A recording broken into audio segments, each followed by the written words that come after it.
y'all. Hey, I am back. This is Divinely Blessed 222, and I am back with another thought message. In today's message, I want to talk about a topic that I think needs to be elaborated on. It needs to be talked about more. I feel like it has been talked about in the past, but I feel like not really. Like I don't think it's really broken down. And I'm noticing that sometimes um, people are either misinterpreting things or they're not fully receiving uh, messages and advice and words on things. They're probably not really processing or comprehending. So and I understand that. I'm the type of person where I like to investigate things. I like to really indulge and learn things. School has really taught me, if anything, and my upbringing has really taught me how to investigate things and how to really break things down to understand them. Um, so, what I'm going to try to do in this message is break down what codependency is. I'm going to start with breaking down the word itself.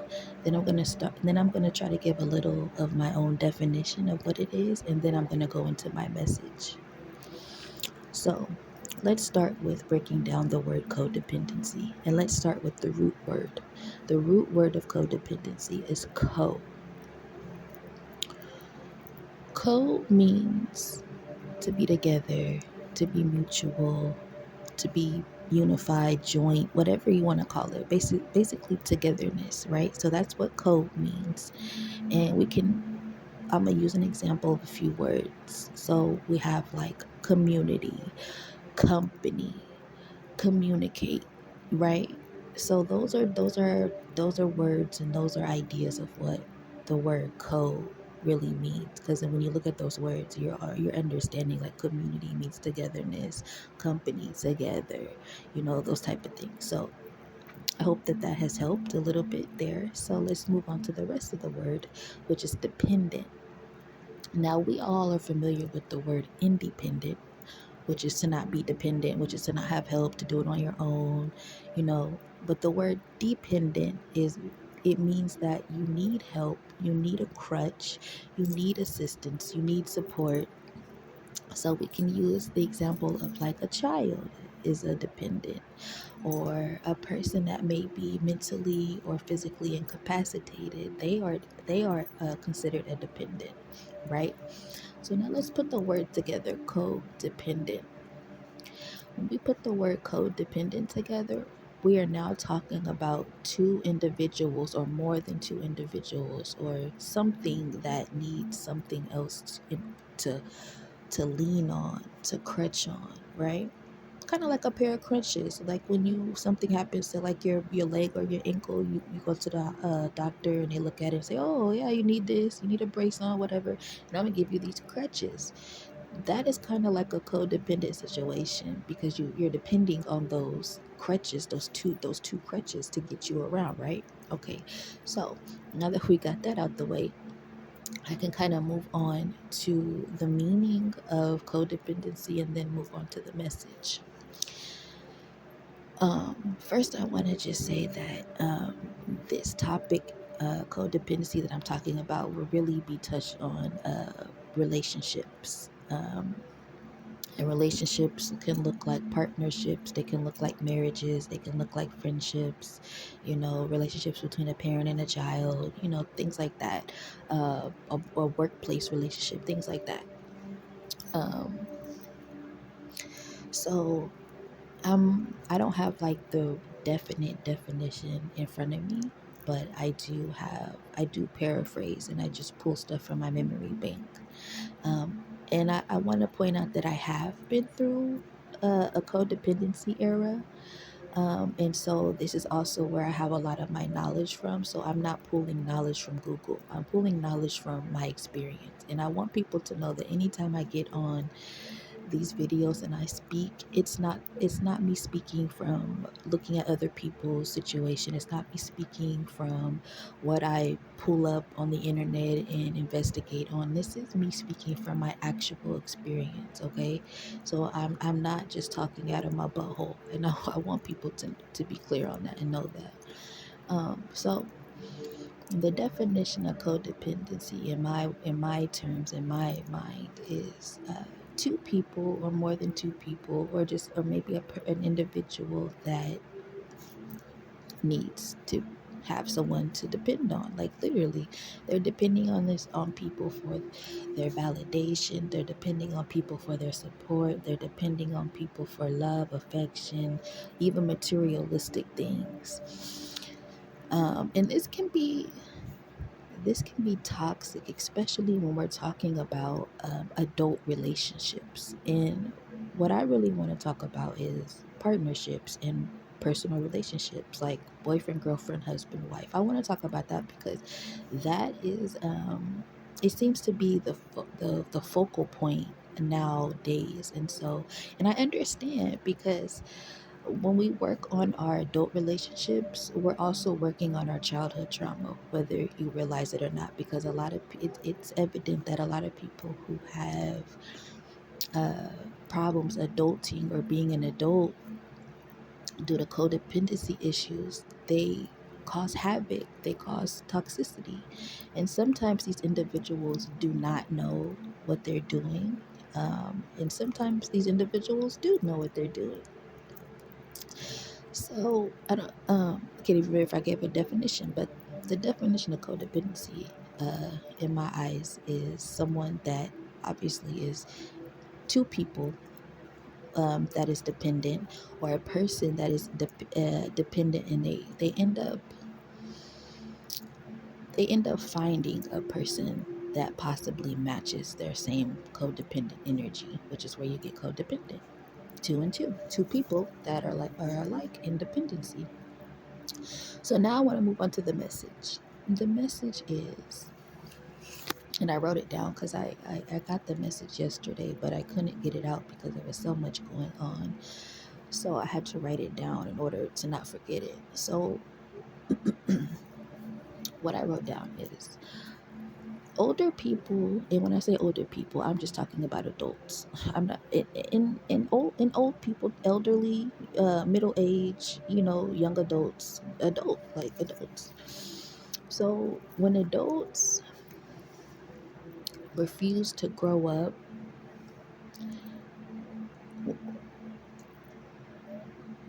when they refuse to grow up, it's not that they refuse to grow up, it's more so they can't.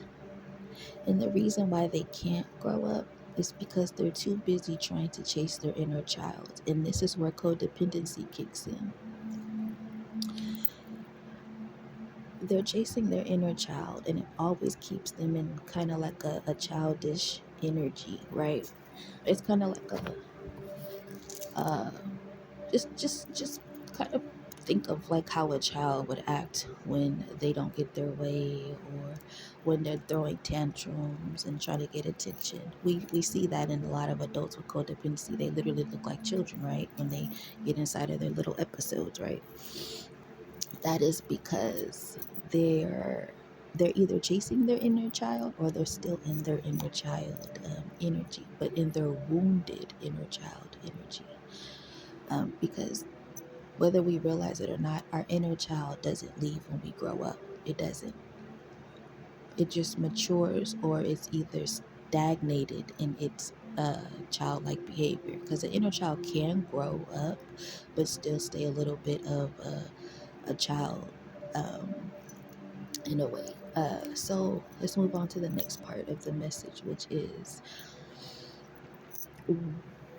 what the inner child really represents. And what the inner child represents is, it represents a person's peace, it represents a person's discipline, it represents a person's love, how they love, it represents affection, how they give affection, how they receive affection. And I want to stop and touch on what I just spoke about.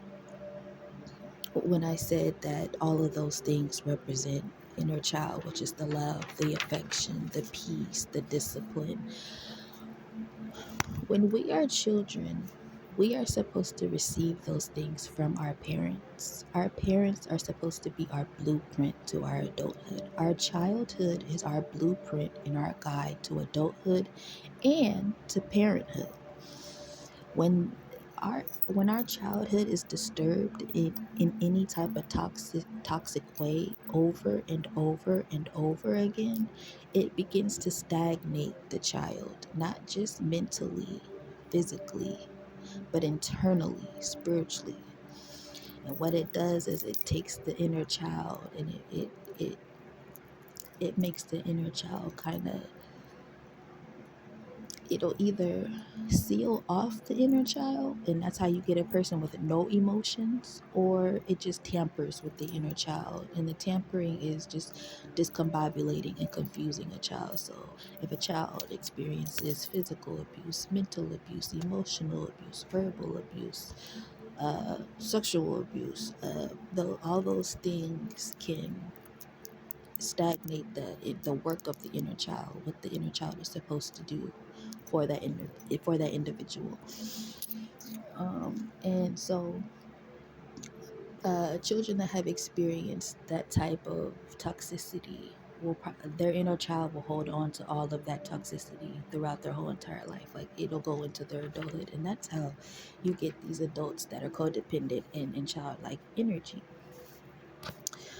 Um, Now, the thing with codependent adults is they have kind of like two sides. So you do see the adult side, like they will do some adulting, but then when it comes to emotions, because that's also the inner child is also responsible for emotions. And so, uh, kind of, if you still need to understand that a little bit, even though we're grown, I would still say check out Inside Out. In both of them, I think the second one is out now, but really back to the first one, and you'll kind of understand what I'm saying when it's talking about inner child and things like shifting their inner child. So anywho, the inner child is responsible for emotions as well. And when a child's emotions are messed up, it also messes up the emotional intelligence.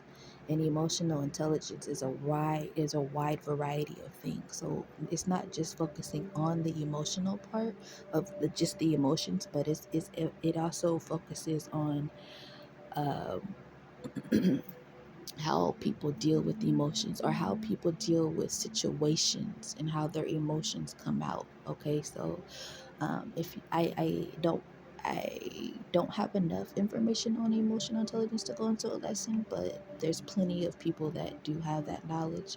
I have a little bit of knowledge, but if you want a clear understanding of uh, what that is, I would suggest that you go find someone else that's more rooted in that. But yes, I think everyone should have a lesson on emotional intelligence, which is why I'm so grateful that they're actually teaching emotional intelligence in school now to little children. So I love that. But anyway, back to the message. So we're talking about the things that the inner child is responsible for. And so, again, I'm going to go over those things, which is the love, the affection, the discipline. What else did I write down here? And the peace.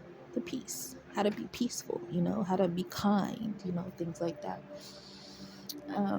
The inner child is something that we all definitely need, and it stays with us because that's literally the beginning of our life, was our inner child. Why would that just disappear once we become adults? Like, I think that's another reason why a lot of adults become detached and emotionless, is because they try to leave their inner child because they feel like they've grown up. So it's kind of like when I know for me, back in the day when I was growing up, parents couldn't wait for their children to turn 18 because it meant that they're an adult. But in reality, we're learning that just because a person turns 1 8 doesn't mean that they're an adult mentally or internally.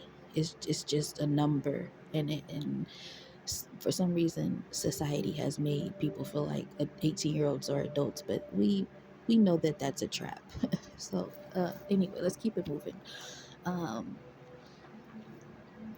and so these wounded inner child people are hurt. They're hurting inside. Their inner child is hurting. And normally when we see a child that's hurt or doesn't get their way, they act out, right? Okay. These hurt people, whether they know it or not, most of them don't know it. They are actually searching for their inner child, and they're searching for their inner child in other people. So this is where I want to talk about codependency relationships. So you may have one individual that's solely codependent, and another individual that's kind of like independent, or kind of has their self together, just probably had a one of those people had a good upbringing, and things like that. And then sometimes you get two people that are both codependent, but you might have one that's deeply rooted in codependency, and then you'll have another one that has like um one foot in codependency and the other in independency. Either way, they're both still codependent. um, And this is what makes men and women codependent, is they're looking for their inner child. Um, Now, another part of a person being codependent and what they're looking for and searching for besides the inner child is the parent that they never had. You understand? So it's kind of like, remember back in the day when you would go to the grocery store with your mom when you were little, and your mom would tell you, get in line, right? Start putting the stuff on the thing, right? Get in line, and you do that, and then like when it's your turn to pay, you're like, where's my mom? You start freaking out. That's kind of what a codependent person is like on the inside. They're freaking out. They're like, where's my mom? Where's my dad? And they're trying to find a partner that resembles that mother or that father.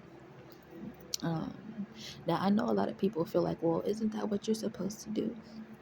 In a sense, yes. In a healthy way, yeah, you can seek out a partner that reminds you of your mother or father. That's perfectly natural and it's perfectly healthy. And that's literally the blueprint to adulthood, to relationships in adulthood, and things like that.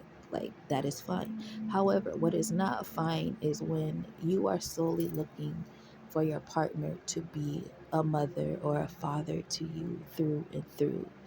Like, through and through. That can be a problem, because that codependent person will only see that partner as a mother or a father, which is why you see so much toxicity, which is why you see so much rebellion. It's literally like raising a child or like a teenager. um and this is how toxicity is born, because we don't get in relationships with another person so we can have a mother or a father. We get in relationships so we can have someone to partner with and live life with, and like, to coexist with a person healthy, next to a person, like, in a healthy way, right? That's why we have partners. Like, that's why we're supposed to have marriages and relationships, like, to be able to do something together that isn't negative. Just like codependency, two people that's dependent get together, now their relationship is codependent. So uh, you you you you shouldn't want to seek out to have a relationship with your parents, but you should want to seek out a relationship that reminds you of uh good healthy habits, is what I'm trying to say. uh some Sometimes these people can't decipher between the two, and so it's kind of confusing for the person. uh and So what that can look like is, so you have a codependent person. So yeah, I know everyone has seen those videos that float around TikTok of like the entitled woman that goes on a date and she's like, oh, I didn't want to go here. Oh, I'm too fancy for this. And meanwhile, child by, type thing. Or the like entitled man that feels like he can have any woman he wants and women should bow down to him because he's a god and he knows this and he knows like that. That's a codependency type of personality. Because the thing about a codependent person is they have tactics of a child, of like a rebellious child. And one of those tactics are, I wrote it down, where is it? So some of those tactics and those habits are the tantruming, the gaslighting, the yelling, the being sneaky, the manipulation, which is really really big. And I don't know if people are aware, but children in general are good at manipulating, especially when they can comprehend and understand situations and things. They're very good at manipulating, especially in the teenage section.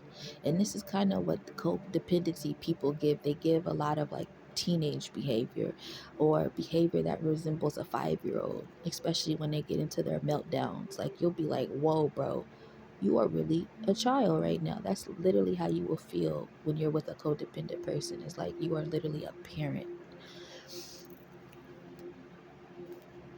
And so,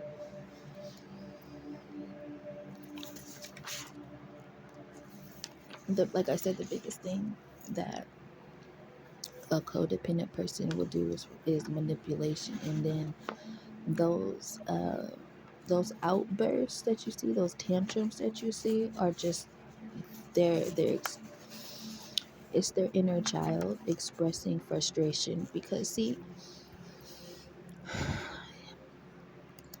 the codependent person is so complex a little bit. So you have the inner child that is trying to do the things that it needs to do, like find the peace, find the love and affection. And then you have the heart of that codependent person that probably is so cold that it won't allow the inner child to wake up. And so I don't know how many people are familiar with chakras, but I believe that the inner child lies in the heart chakra. And the heart chakra basically is what it sounds like, where all your love, your affection, and you know the things that were supposed to be instilled into you as a child is what the heart chakra holds as well. Holds your inner child in my eyes. Um, and when that chakra is thrown off, that's where we get the tantruming really quickly, like the 0 to 100 real quick. Yeah, top blown. Yeah, flip the lid. Yeah, that's what those outbursts and those tantrums and things are about. Um, so it's kind of, I don't know if this video made sense. I don't know if I was clear enough. I tried to be as clear as I could without trying to talk a lot, but I still came out to like a 23-minute video. Um, but this is kind of like a rough draft, or like a quick overview of what codependency is. And hopefully this will push a person or people into really learning more about codependency. But this was just what I wanted to get out about codependency and what it looks like and what it is. Um, and I think the best thing that you can do for a codependent person is not stay in the relationship, honestly, because you have to let this person seek out help for themselves. You have to let themselves learn self soothe and coping. What I would recommend or suggest is that if you feel like you need to stay in the relationship, uh, that's fine, but you're gonna have to come up with a bunch of tactics. You're gonna have to come up with a bunch of coping mechanisms. And you're gonna have to come up with a lot of self work. Like it's going to be literally like raising a child. And you know what's funny about codependency relationships is The people that are codependent often make a lot of children, but then don't raise those children, but then will go and find another codependent person, which is where you get the codependency relationship, because two people have to be codependent, or one person can be codependent. But they'll have all these children, right? They won't raise the children, but they'll go and they'll have codependent relationships with other people and raise those people. And it's not that they want to actually, some of them don't even want those people. Like I said, they're really just chasing their inner child. They're chasing their happiness. They're trying to find their happiness. And a lot of people, in doing this, they end up being real toxic, because in reality they're truly looking for love. I feel like a lot of these codependent, not all of them are looking for love. Some of them are really sent to cause destruction. But I feel like a lot of codependent people are really looking for love. And I say that because I don't know how many people are following the whole Krishan Rock story, but when I got on YouTube, a video had popped up on my timeline of the recent events of what's unfolding in her life, which is really sad. But I mean, I don't know. Sometimes a codependent person can have a lot of consequences when they are acting out. And so, anyway, she's having her little ordeal, and a lot of video. I watched one video of her, like what was unfolding in her life right now, and then of course, like when you click on videos, and like a whole host of other videos come up. So, like I've been seeing a couple of her Krishan Rock shorts where she's interacting with her baby Krishan Jr. And as a person who actually has had some codependent issues herself, and actually was with a person for 12 years with codependency issues, I know what it looks like firsthand. So when I look at Krishan and her baby, I'm looking at a person who has so much love inside of her that she kept giving it to the wrong people, and they kept messing her over until God sent her that little baby boy. And she's been able to pour all of her love inside of that little boy. And the way that you know that she has a lot of love is because the way that little baby smiles every time she smiles in that baby's face. And people will say, well, she's a broken soul, and da da da da. That may be true, but at the same token, she's a person that's a broken spirit, but she also still has a lot of love. And I'll tell you one thing, that is a strong ass soul. When you've been through the ringer and been through some dirt and BS all your life, and you end up having children, because a lot of people feel like hurt people shouldn't have children. When you end up as a hurt person and you have children, and you're able to be a parent to those children, that is a fucking gift. That is survival of the fittest. That is, people should get a medal for that, bro. Because as a person that has a lot of childhood trauma, and I have two children of my own, parenting with childhood trauma is one of the hardest things. It's harder than childbirth. It's I can't even explain it right now how hard it is. And I don't think people that have never been through that or gone through any type of abuse or anything, they will never understand. They will never understand. And the people who do have the childhood trauma and the trauma in general that can't seem to work through it will never understand what it's like to be a half broken person or a fully broken person, but still have that love enough to fight. Because that means, I think, for what I think that means is that you, for one, have God on your side. For one, you have spirit guides on your side. For two, and three, God created you in a way that I think that he put like armored hearts in the souls of these people, because he knew at a certain point, oh yeah, you finna have trouble, so let me go ahead and protect your heart. It's kind of like a chastity belt. You remember those, like medieval chastity belts? He kind of puts a chastity belt on your heart. So he saves your heart, and he saves your heart for your child, because he knows that that child is going to be the answer to your healing. So when people say children are a blessing, children are a gift, that's a truth. That's why sometimes it pains me when people be like, yeah, yay for abortion, abort that baby, da da da da. And I'm just like, yeah, I understand both sides of it, but at the same time, children are a gift and God does know what He's doing. Sometimes those things get crossed, and you would think that because a person isn't healed, they don't deserve a child, but you're not God, and you don't have the say so, and you don't know what that person's been through. Only God knows. So He creates things for people, and I hate that there's outsiders that'll try to interfere with that. Like, this is why people need to mind their business. you know there Hurt people are capable of loving. Hurt people are capable of parenting. It might not be as smooth, but not every hurt person wants to remain hurt. Okay, not every hurt person is trying to operate in their pain. 9 times out of 10, um when a hurt person reacts, it's probably not because they don't have any sense, but it's because they're hurt, and that's the only thing they know is fight or flight. And it's probably when you're a traumatized person, you're gonna be in flight mode, but you're probably gonna be in fight mode first to fight off whatever is trying to get you, and then you're gonna fight. Like, that's how trauma will set up inside of people sometimes. So now the video has got to 30 minutes.